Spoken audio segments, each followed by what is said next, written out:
newsmakers, and market movers. This is The Pulse with Francine Lacqua. Good morning and welcome to The Pulse. I'm Anna Edwards in London, in for Francine Lacqua this morning. Now, Congress blew past a midnight funding deadline, triggering the US government's first shutdown in nearly 7 years, and the third under President Donald Trump. He has suggested his administration will use this shutdown to conduct mass layoffs of federal workers. How many federal workers do you plan to lay off? Well, we may do a lot, and that's only because of the Democrats. And as you know, they wanted to be able to take care of people that have come into our country illegally, and no system can handle that. If you want an indication of how serious Republicans are about keeping the government open, who wants the shutdown? There's no better proof than the fact that Speaker Johnson sent everybody home this week, ensuring a shutdown no matter what the Senate did. We're joined now by Bloomberg's Miles Miller, who can take us through some of the political impact of this and what we're likely to see in Washington. Miles, very good morning to you. Nice to have you here in London. You cover Washington for us over in the States. So very good to have your expertise here. So tell us a bit about the impact here, and in particular, layoffs. We're used to hearing about furlough and temporary layoffs when it comes to shutdowns. But here, President Trump is talking about permanent layoffs. I wonder how much that can endure. And the shocking thing about it is kind of how jovial he is about these layoffs to government employees. We're talking about 750,000 government employees who are being furloughed, and then a portion of them who are likely to be laid off and for good.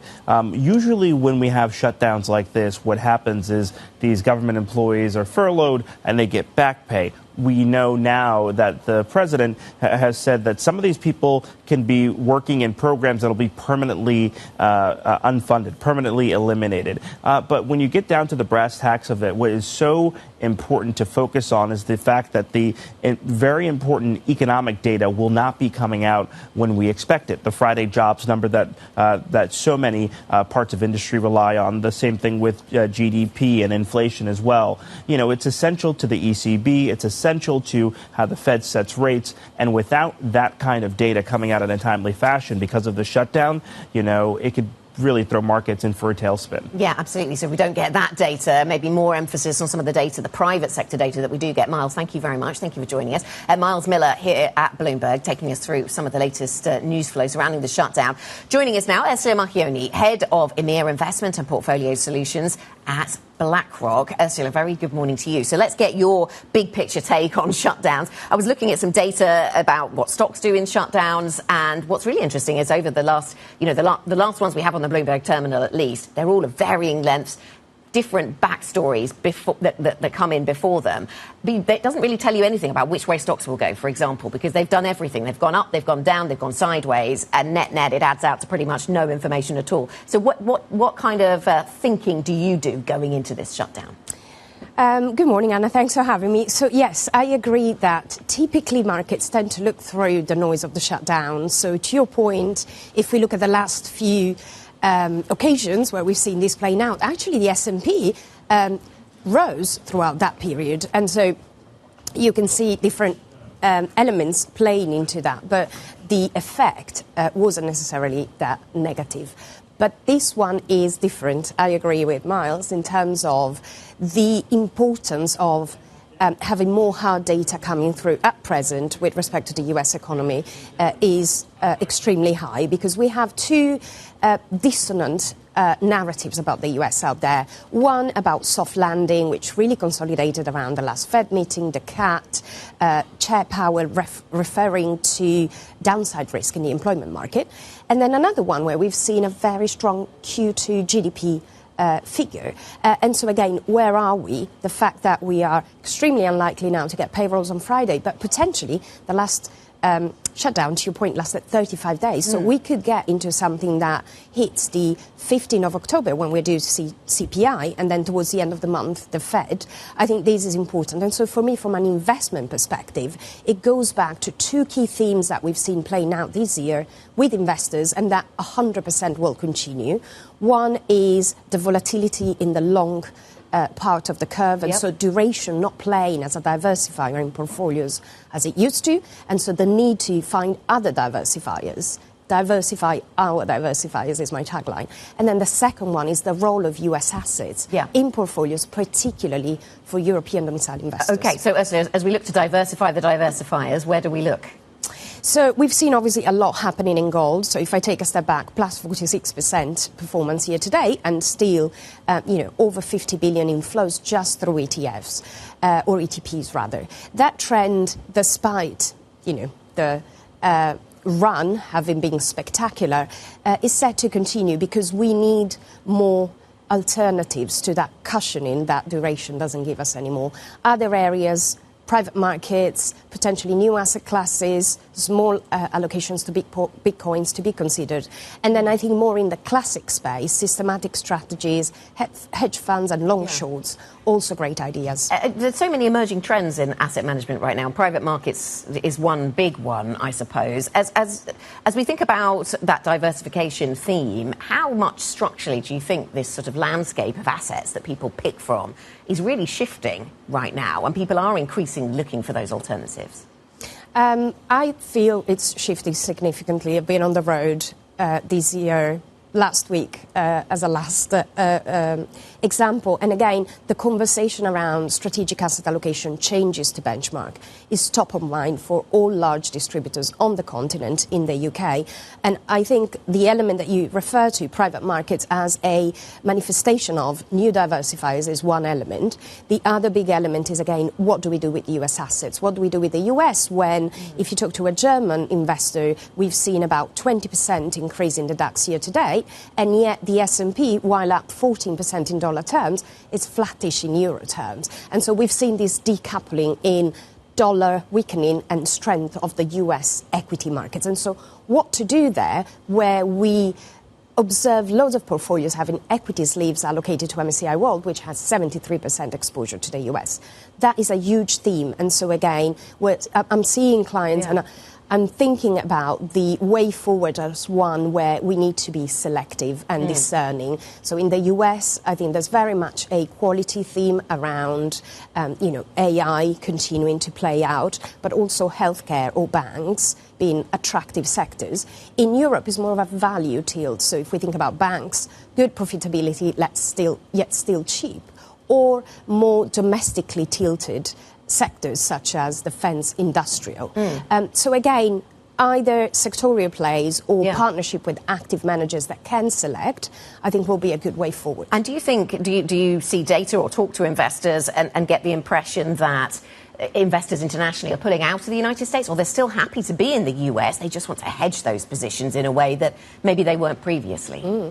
I think that's a brilliant question. So if I look just as exchange-traded products, and again, we should look at active funds as well, but to give you a sense, we've seen 71 billion flowing into European equities this year, vis-à-vis last year, 7. So there's a 10 factor, an order of magnitude of difference. So it's clearly coming, and the repatriation trade is in flux.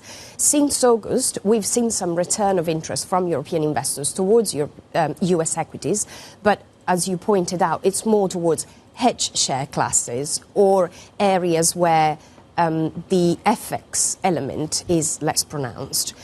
So I think this theme will continue to play out and will make big changes in portfolios. So that hedging dimension is really important. We're looking ahead. We're already in the fourth quarter, believe it or not. Actually, this year seems to have gone just incredibly fast. We talked about growth then a little bit, where you might search for some of that, even in a careful way, maybe in the United States. What about income investors? Is that one of the themes that you're looking at for the fourth quarter?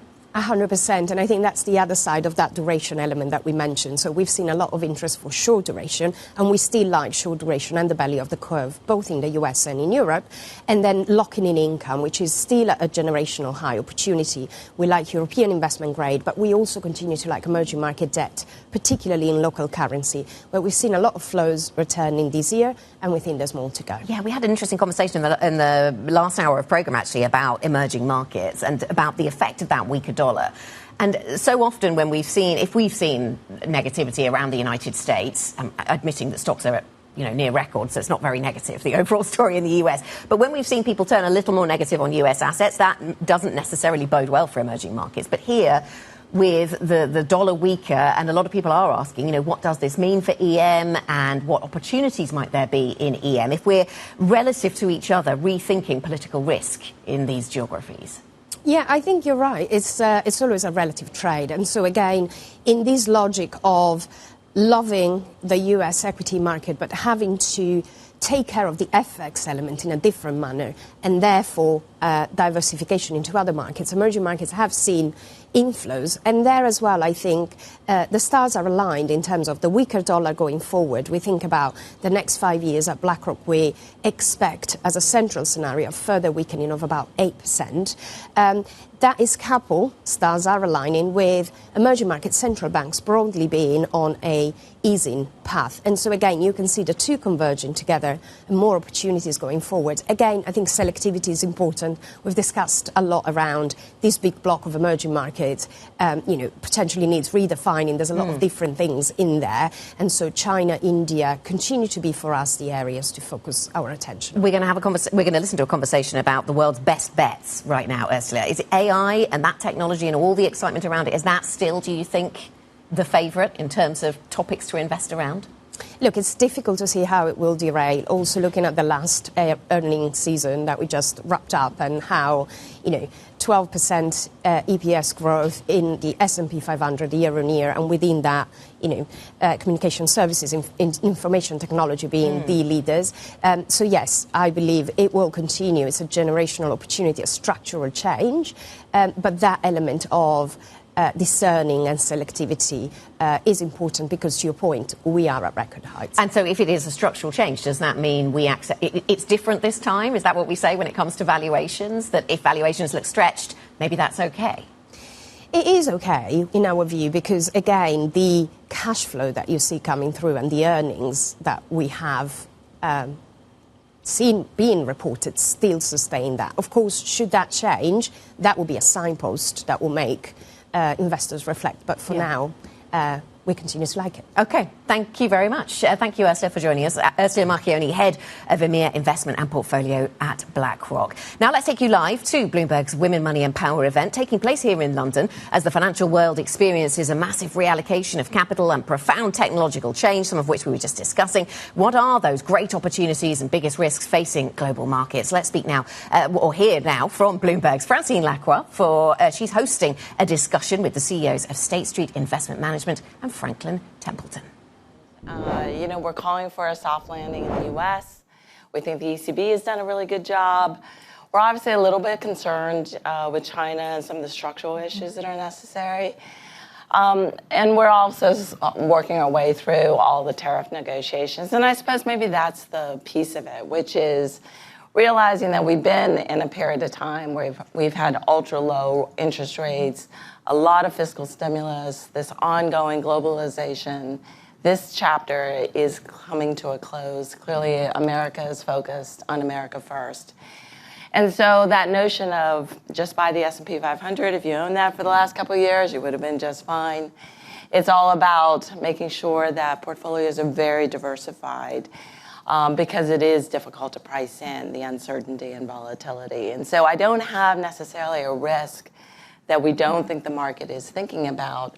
But from the perspective of investing, holding gold, holding cash, holding private markets, being deliberate about all of that is in a very important way forward. Jen, is there something you worry about, valuation? No, I agree with Yie-Hsin on the point she's made. I would just add, I think the market may be a little bit optimistic on the number of rate cuts. I think that inflation is probably going to be, more difficult than to come in and maybe even, we might even see, obviously the tariffs are going to come through. You look at U.S. employment and, you on the one hand, the 900,000 jobs that, suddenly didn't exist, people say, well, is that a weak labor market? And yet you had wages go up 4%, in some cases 5%. And immigration had gone from like 3 million people coming in to now 1 million and even less. So that's absorbed. At some point, there's going to be continued wage inflation if you have less immigration in, right? And some of it's been offset probably by productivity gains in companies and some of those things. But I just think that inflation is a potentially bigger problem, and so you're not going to get the rate cuts that the market thinks it's going to get. Because it's stickier. It's stickier. And by the way, remember the big beautiful bill. Those I do call it tax extensions because there were more tax extensions in it, but some of that was front loaded, so that's going to be a stimulus for next year. So all those things are kind of inflationary. Yeah. Do you worry about inflation or the labor market in the U.S.? Well, I'm going to disagree with you, Jen. Okay. All right, good. That makes a better panel. So from our perspective, we do think the inflation hawks have it wrong. We've been worried about the labor side, and obviously the Fed has a dual mandate.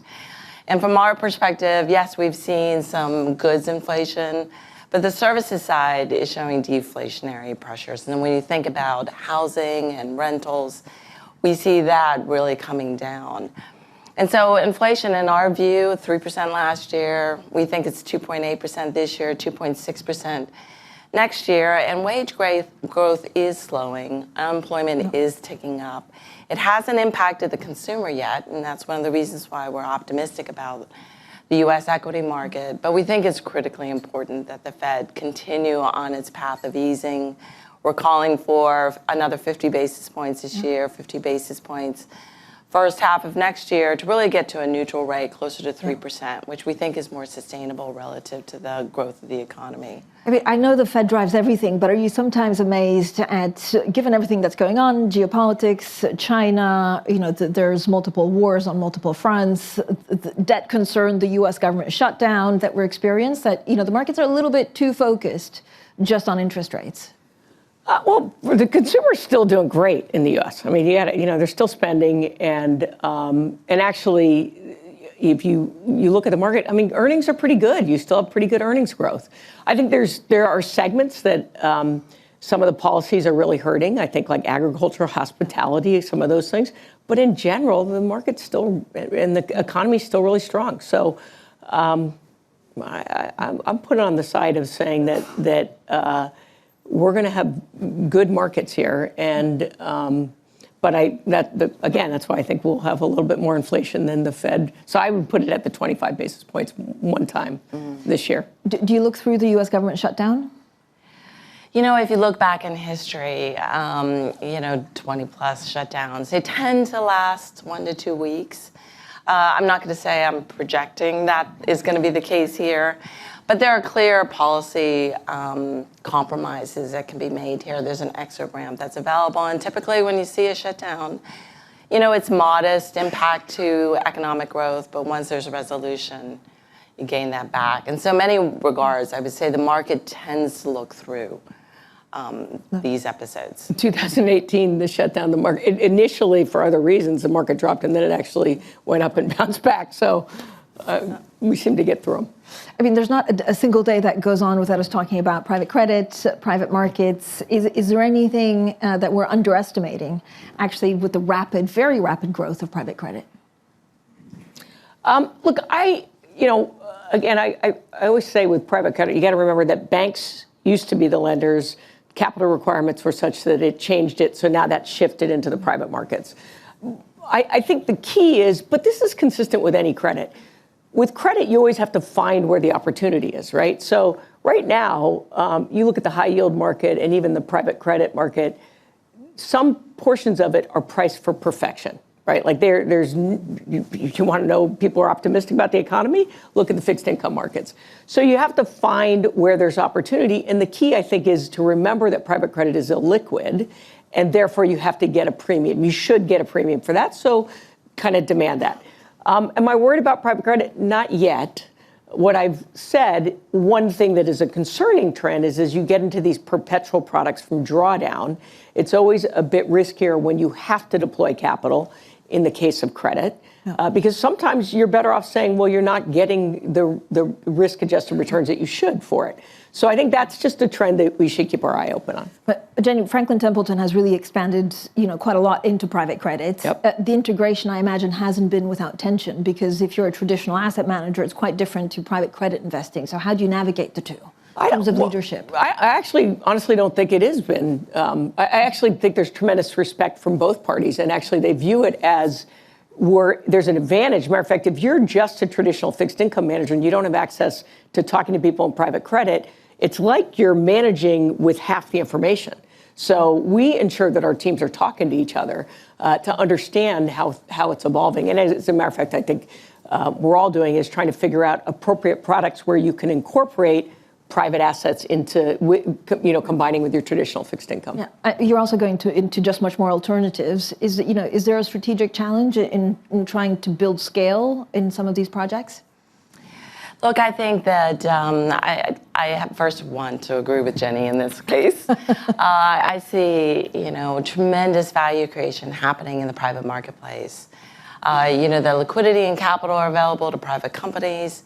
The bank regulatory environment not likely to change dramatically, that we're going to see increased private credit. So, the view that these are exposures that large institutions, ultra high net worth individuals have had access to for a very long time, yet individual investors have not, has really been a big focus for us at State Street, and partnering with other firms that have these capabilities, in this case, Blackstone and Apollo, and bringing some of these exposures. In the Apollo case, we're really focused on the U.S. investment grade core plus segment. Many managers will have emerging markets debt or high yield within the plus component. We're talking about private investment grade with that premium that's available. And so I think very innovative, creative structures are coming to market that are really with that intent of helping, whether it's retirees and target date funds get exposure to private markets, or in our case, ETFs. We think it makes a lot of sense. Do you see the need for a cultural shift? Because some of the, this space maybe is more relationship driven, it's faster paced. In many respects, I think that all of our worlds are sort of merging together, right? Institutional versus wealth. I think there are very sophisticated firms that are advising clients, that are incorporating private markets inside of portfolios. Likewise, if you invest in a target date fund that has, say, 10% allocation, that's already built for you, right? That's a glide path. And so I think that in general, maybe some of the behaviors that we have seen from individual investors in decades past, I think is a very different situation today. How will it change the financial industry in 3, 4, 5 years? How much do you think longer term actually about, you and your competitors? Jenny? Well, look, there's a reason why there's this massive proliferation in alternatives and private assets, right? So in the case of private credit, we already talked about it. A lot of the bank lending rules and capital requirements, I think, has pushed post the financial crisis into the private credit. And I think in private equity, companies are waiting longer to go public. You just saw yesterday, I think it was yesterday, Electronic Arts just went private at a $50 billion valuation. Right? You can't imagine in the past that there was enough private capital for that. Well, why? Because a lot of the rules around public companies and quarterly earnings and things force CEOs in a time of great technological innovation there's a fear that to meet those quarterly earnings, they're not making the investments that they need to make to ensure that the company's positioned for the future. There's pressure on compensation. There's a lot of pressures on and the cost of the regulatory compliance to be public. So companies are choosing to not go public and going private from being public. So I don't think that trend changes. And if anything, in this time with the technological advances, as I said, I actually think there's even a greater reason to stay private. Feel free also to send questions. There is a QR code. Go for it. It's anonymous. No, I'm kidding. It is anonymous. Do you see a big change in I think a lot of the trends that we've been seeing, sort of barbelling of portfolios, index for large market exposures and alternatives growing, I see that continuing. I do think a lot of investors and wealth platforms are increasingly wanting to do business with fewer providers. And so this trend of the larger firms, whether it's on the public market side, private market side, getting bigger and bigger, I think is a theme that continues. The desire by investors for a really strong value proposition, which in turn has put pressure on our top line. But that at the same time has come where there's so much technology that's available for all of our firms to really think about how do we streamline our entire process, deliver a really strong client experience.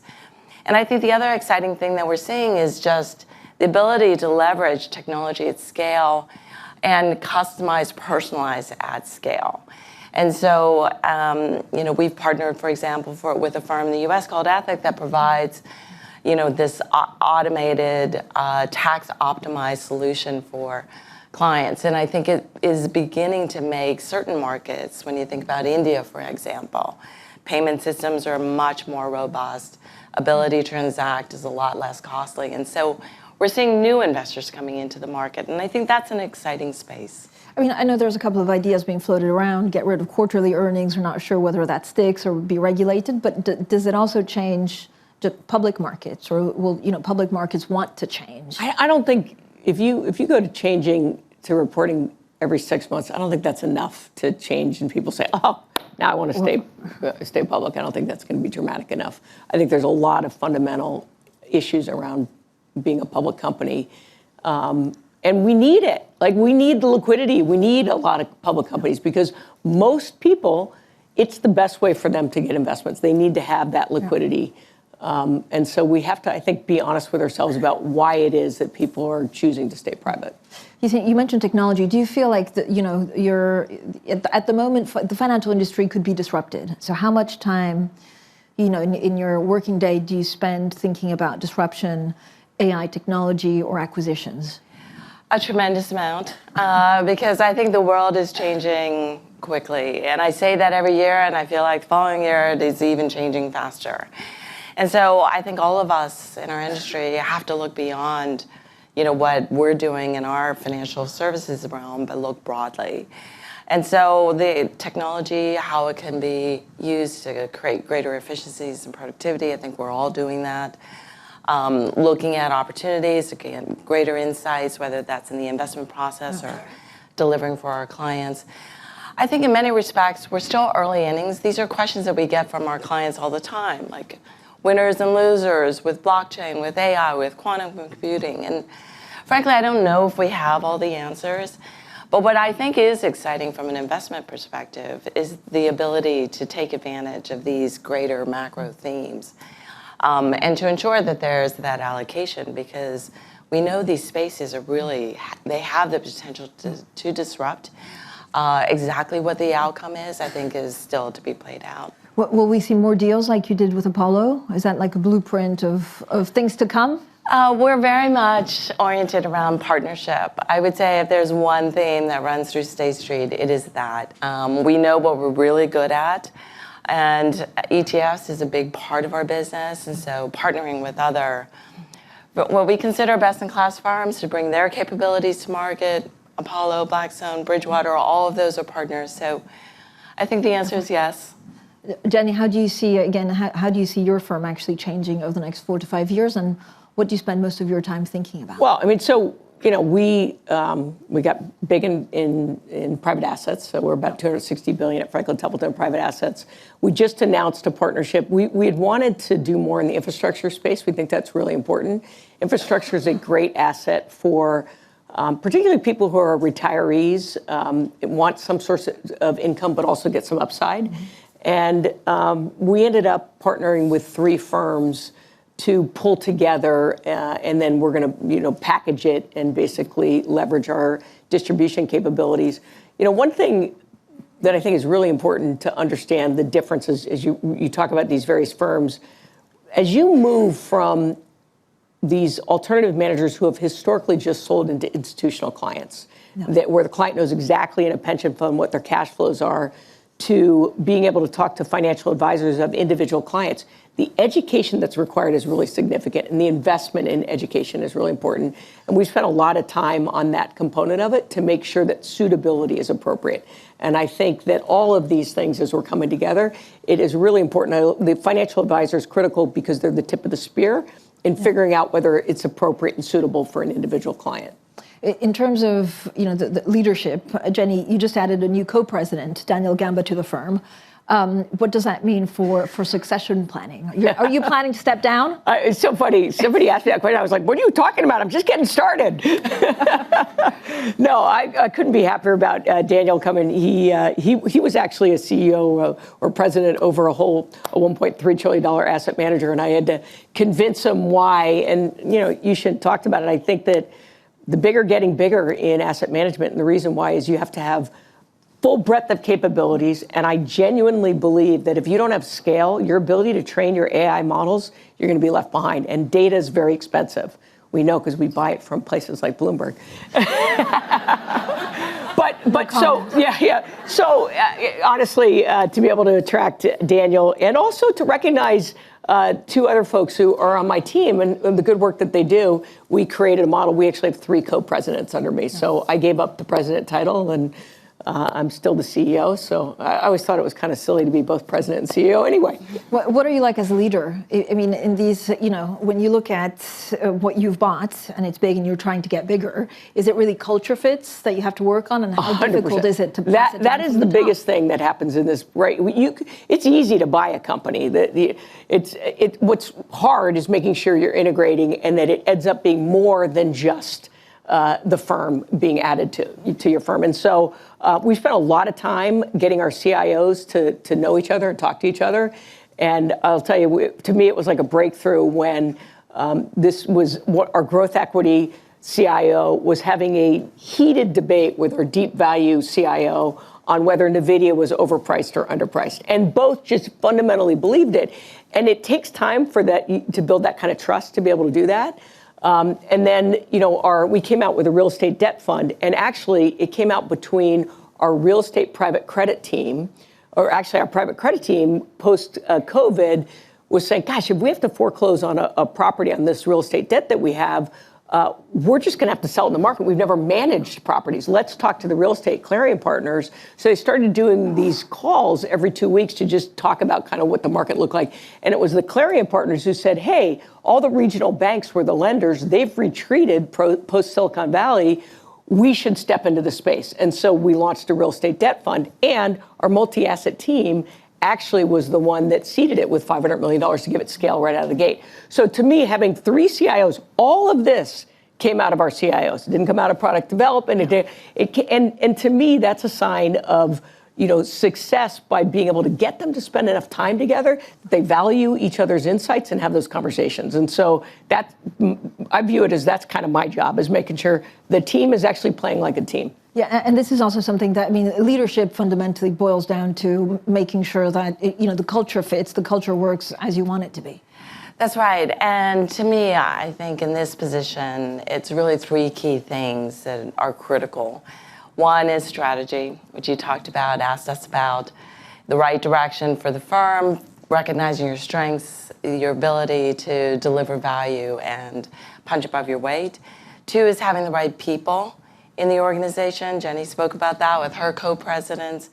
And lastly, culture. And I think culture matters a lot.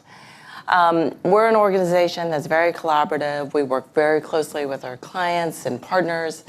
Our mission is really to be the world's leading partner and provider of innovative investment exposures and tailored solutions for our clients. We need to be really listening carefully to our clients, connecting the dots, moving with agility, moving with speed, but also with a focus on the heritage of the firm, which is very much about democratizing investing. When we essentially gave birth to the U.S. listed ETF industry some 32 years ago. So that is a theme that cuts through. And so culture is one of these things where it's just about the values you hold dear and reinforcing that at every part of the organization. Do you hire differently now than you did 5 years ago because of AI or because of the value sets or the tools at your disposal?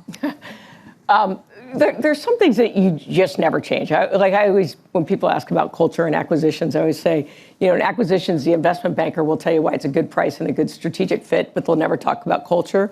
And so we always say we look for 3 C's. Firms that focus on the client, and you can tell in due diligence how quickly are they talking about the client. Are they collaborative? Does the management team like each other? I mean, we actually invested in a company where after 6 months I met the management team and I was like, you guys understand they don't like each other, right? Like, and guess what? It didn't work out, right? You know, collaboration is really important.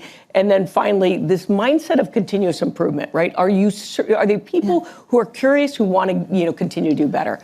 You always have to hire for those things, right? And then it becomes the skill sets around what are you looking for? And I think, you know, it's going to be interesting. We were talking about it earlier, you know, just even with our kids, as they're leveraging tools. I mean, I'm so old that when I did math, they didn't let you have your calculator in the class, right? Because you had to learn how to use math, right? And so they're trying to figure out, how do we deal with all these AI tools in school? And I don't know that any of us really understand what that is. But you want people who are willing to try these new things. But Jenny, when you say you can tell very quickly after a conversation whether they put client at the forefront, what do you mean?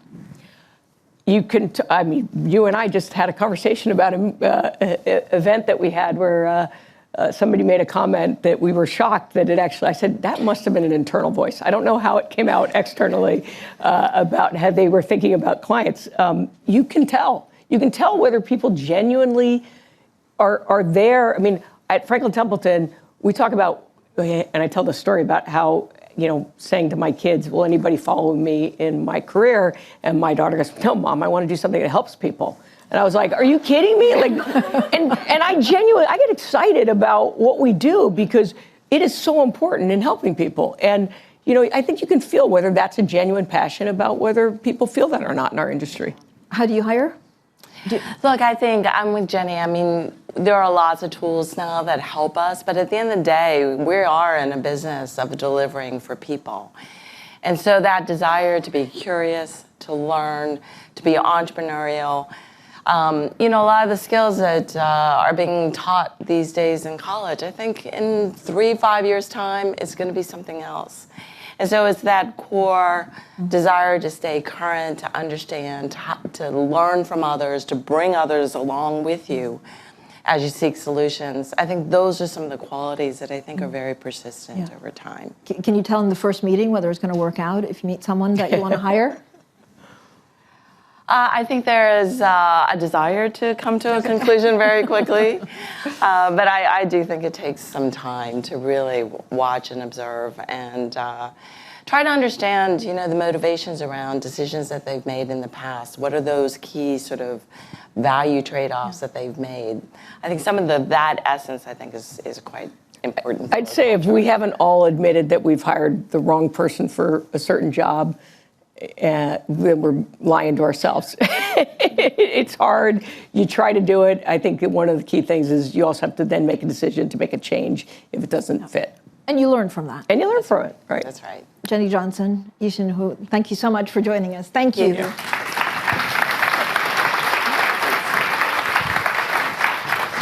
Please welcome to the stage Anu Aiyengar, Global Head of Advisory and M&A at JPMorgan. Francine Lackwell there in conversation with the CEOs of State Street Investment Management, Franklin Templeton. Quick check on the markets before we get back to the Bloomberg Women, Money and Power event. European stocks a little bit weaker this morning. Looking at US stocks and US futures looking a little bit weaker. So we continue to monitor those markets and think about US shutdown. But let's head back to the Women, Money and Power event. I can see my colleague Jemana Besetcha has taken to the stage to bring us the next panel conversation. Let's listen in. I feel like we started off the year, and I was sitting having a conversation like this in Davos at the World Economic Forum right at the beginning of the year, and everyone was feeling really bulled up about the prospects for deal making, for M&A, for IPO activity in the US.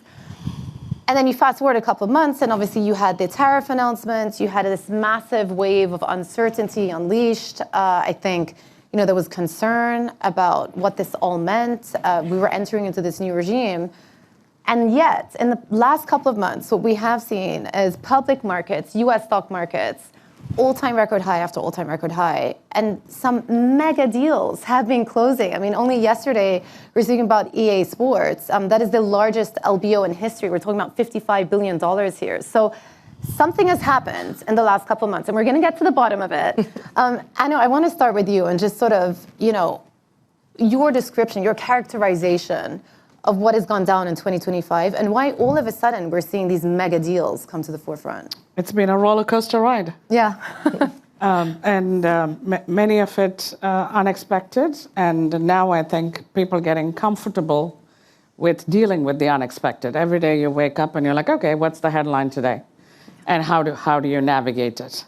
And you can be at one level maybe concerned about that, but at a markets level, I think it's a good thing too, because the resilience that the markets have shown to absorb what each of these events that you could have viewed as a big shock and just kind of work through that. So I'll break it up into three buckets, right? First, M&A deal making, $3.4 trillion in the last 9 months. And historical average has been about $4 trillion. So even if you have $1 trillion, we are looking at 10% higher, but it's probably right now we are tracking to about 30% higher year over year. And this is after having a pause for about 4 weeks or so when it looked like, deal making was going to look very different. You talked about record highs in S&P and NASDAQ, but yet, Jenny just talked about it, the importance of scale, which is driving companies to do larger and larger deals. 49 mega deals, larger than 10 billion.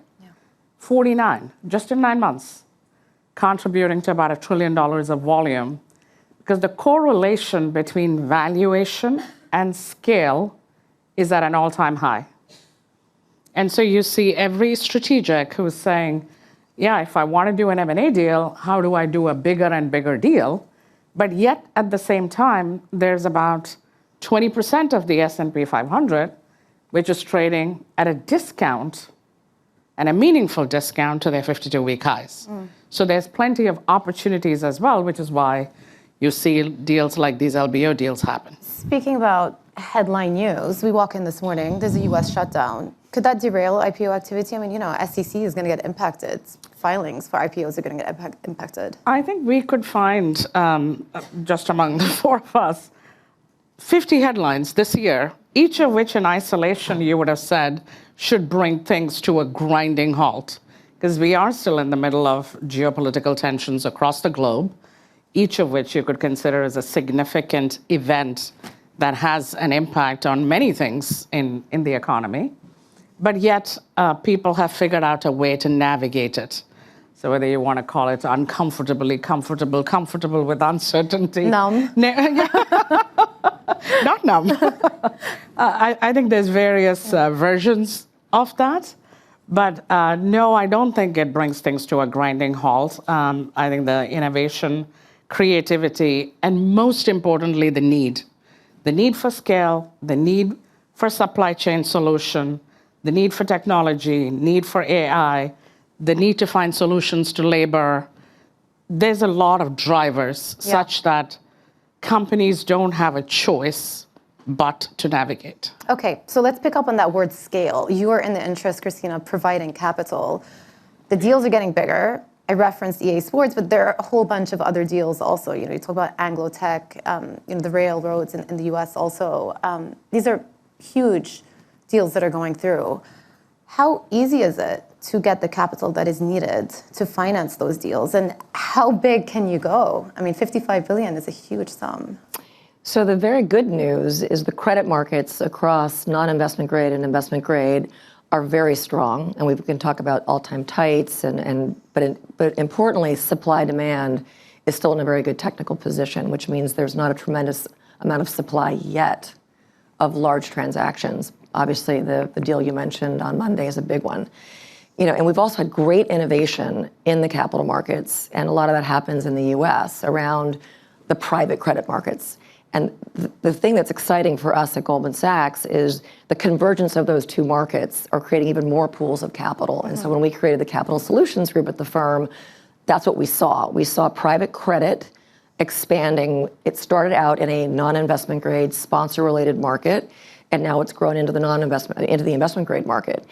This is trillions of dollars of capital that are forming to support these companies, these sponsors, these sovereign wealth funds, these large capital investments.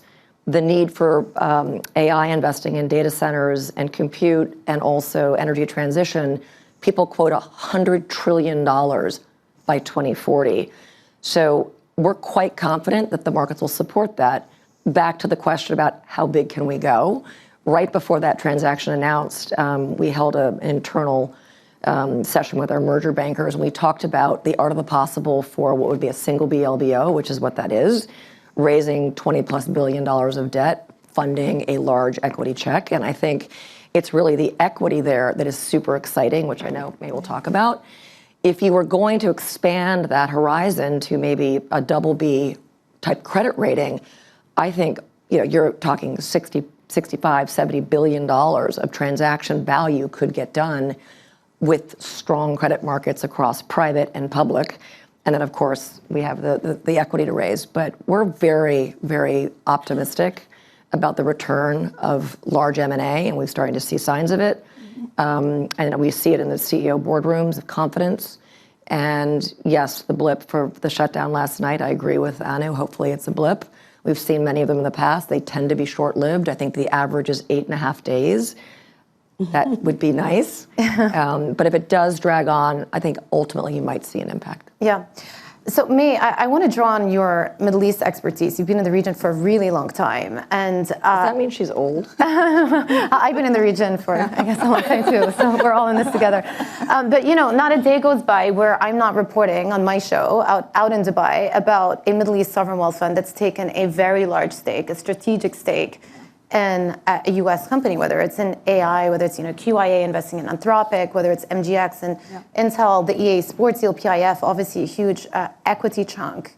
So talk to us about the role you think Mideast money plays in getting these deals over the line and how they are thinking about the investment opportunity with these strategic choices. So I think if you go back historically, you'll see that the sovereign wealth funds used to be a passive investor.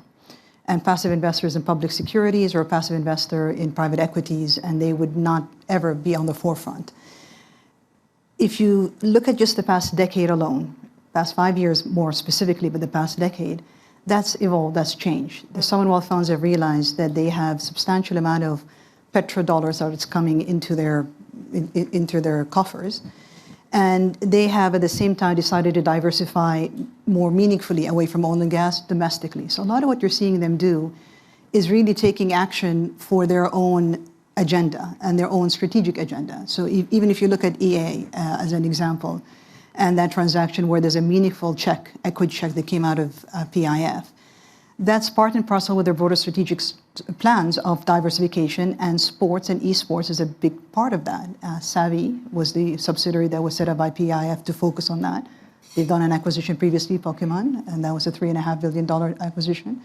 And they continue to look at that as a means for them to diversify into what they want to be relevant in, which is sports, entertainment, e-gaming, etc. And a lot of what you're seeing them do is part and parcel with that mega strategy that they have. That's both in Saudi, which is a huge plan for them to go from what used to be a very focus on one center of gravity of productivity, which is the oil and gas, and now into a substantial amount of differentiation, which takes a lot of investment, and the investment can't be alone.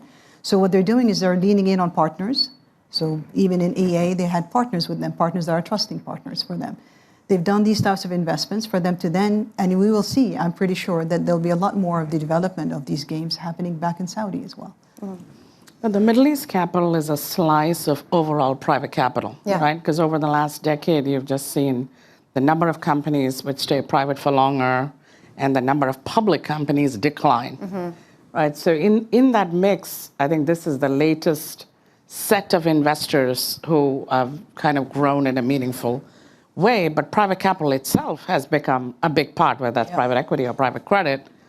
That private capital continues to grow, and the number of companies who are staying private or going private and company formation in the private land is also increasing. So you bring up an interesting point, which is specific to the PE industry, right? And the fact that monetization opportunities are less. They're just happening with less frequency. Many of these deals were done when interest rates were lower. There was abundant liquidity, back in 2021. It's a challenging time for the PE industry. How does that affect what you do? So there's more creativity required for private equity to monetize. Yeah.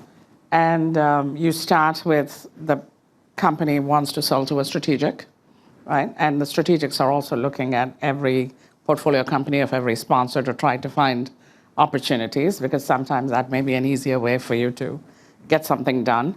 Plus, every flavor. It's no longer I take the company public or I sell the company. There is myriad variations of what you can do in between, partially own and partially monetize. And there's every color of the rainbow flavor in between. And that's what we are all doing, frankly. We set up a group to look at strategic financing solutions, which just means how do you look at the asset that you own and find a way to partially monetize and partially own. And why continue to do that? Because the multiples at which people entered these assets are still high, despite where the market is.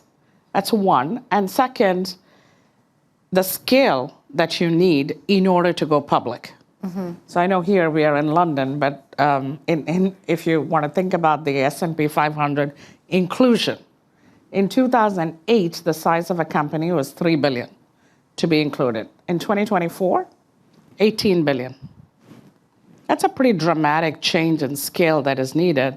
Which means you need to get your company big enough before you become relevant in the market for index inclusion. Yeah. I also think of functioning IPO market's a very important dynamic we should talk about, because that is, for a sponsor, an important element, particularly looking at these large transactions. When you're making this type of a bet on that size equity, are you committed to your IC to say, for sure, I will sell it to a private buyer 5 years forward, or do I need to make the commitment that I can take this company public again? And so, coming out of the gates of September, we had the best start in the equity capital markets since 2010. The ECM volumes now are up 18% year over year. Sponsor volumes are up. And importantly, the month of September was very active for sponsor IPOs, and they're all working and they're all trading well. And we actually at Goldman have 17 IPOs on the launch pad. So I do think, again, functioning markets across private and public are super important to support these transactions. And, that will be an important element for sponsors going forward. Yeah. Continue to be. A lot of them will stay private for longer, but there are some very large pending IPOs that sponsors are going to bring back to the public markets. So public market investors will have an opportunity to invest. Well, I wanted to say also, May, I know you wanted to jump in, but capital markets also in the Middle East region have picked up significantly. We have seen a huge explosion on the IPO front.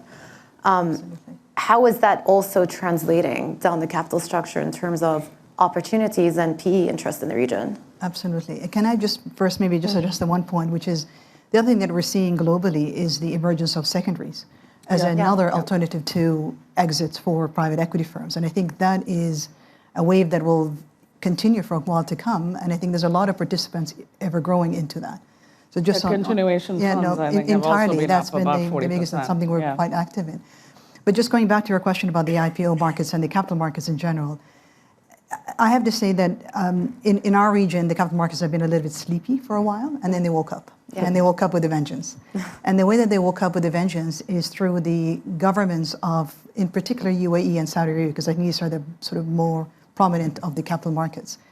They figured out that the best way for them to support their capital markets is by privatizing their own companies, which are typically very well run, cash generative, dividend paying, et cetera.